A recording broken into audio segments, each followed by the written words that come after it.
Load shedding এই প্যারাগ্রাফটি ষষ্ঠ থেকে দশম শ্রেণীর শিক্ষার্থীদের জন্য। শুরু থেকে শেষ পর্যন্ত সুন্দর মতো সাজিয়ে লিখতে পারলে 10-এ 10 দিতে যে কোনো শিক্ষক বাধ্য। ভিডিওটি শেষ অবধি দেখার জন্য সবিনয় অনুরোধ করছি।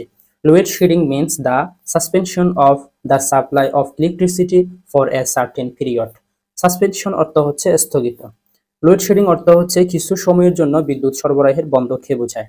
It has become a regular affair in our country. এটি বর্তমানে আমাদের দেশের একটি সাধারণ ঘটনা। Load shedding is caused for different causes.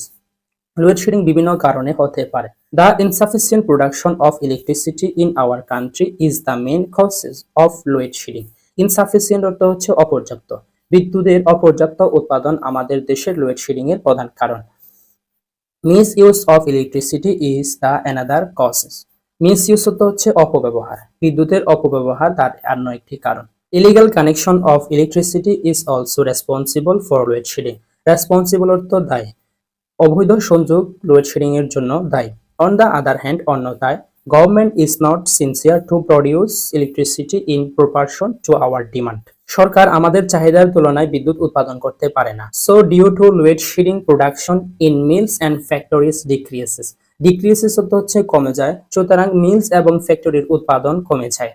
Fresh food taken in the refrigerator gets rotten. Rotten অর্থ হচ্ছে পচে যায়। ফ্রিজের সতেজ খাবার পচে যায়। It also disturbs the study of the students. এটা অবশ্যই শিক্ষার্থীদের পড়াশোনার ক্ষতি করে।